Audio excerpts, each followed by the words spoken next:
I'm Nepdiah, and this is a response to that guy who did stuff.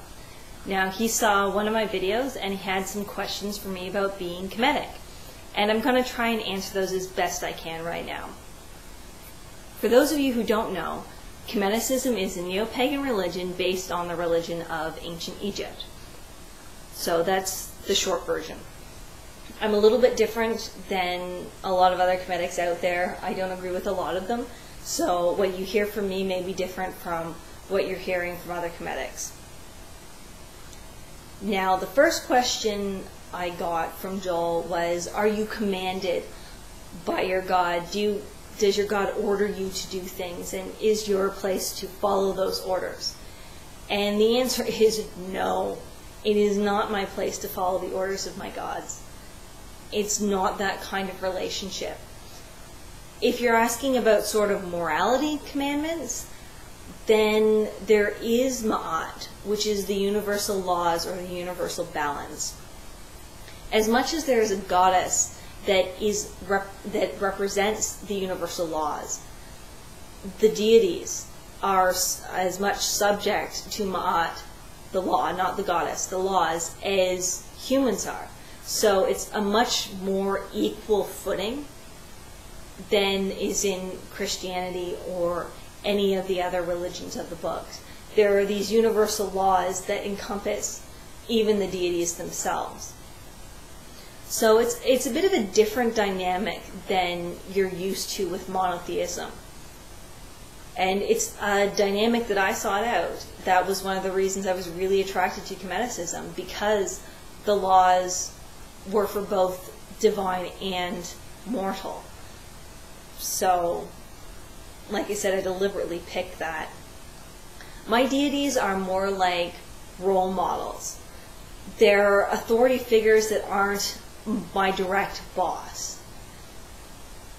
So what happens is, in a morality standpoint, I take a look at the myths, I take a look at what my deities have done, and I take away the virtues. I take away the strength, the loyalty, the love, the passion, the perseverance, the courage. Those things I repeat in my own life. But because pagan gods are flawed, they make mistakes. They're not always at their best. And I can learn from that. And I think that's an important relationship. But that's more the relationship I have with my deities rather than me being the subjugated. So the other question Joel had as part of that was, can I challenge my gods? And yeah, I can. I can challenge them. And according to Ma'at, if I'm in the right, I will be found in the right. So that's another different dynamic than is in monotheism. I can say, that's wrong. And I can still be right. Which is something that most people are not used to. So, a good example of that from a movie would actually be Conan the Barbarian, the first movie. At the end, at the big battle where he's calling on his god and he says, well, if you won't help me, then to hell with you. And that's sort of the attitude. It's not an attitude to take often with my gods, but sometimes, yeah. Not that I ask them for help much, because the idea is to look at their strengths and let them inspire me to get through something, rather than going, oh, I need this, this, and this. That doesn't work so much in the pagan religions. The gods appreciate strong people. Anyways, the second question was a bit about my first video, an understanding of reality, and whether or not I still stood behind it. And I do, but let me just say that that is a very basic philosophical understanding of how I think. That is incredibly basic, and I would like to clarify a lot of points on that. I haven't figured out how yet. That's why I haven't done a video on it. But if you understand it as that being the sort of basic, barely skeletal framework of how I think of things, then yeah, I stand behind that. As part of that, he asked me if I could be convinced to be atheist by a scientific or philosophical argument. And for scientific argument, no, I could not be convinced to atheism because I am well aware of what science is. Science is the study of the natural world.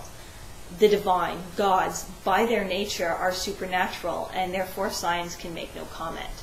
So there is no scientific argument that you could give me that would turn me to atheism. Because, again, science is the study of the natural world through naturalistic means.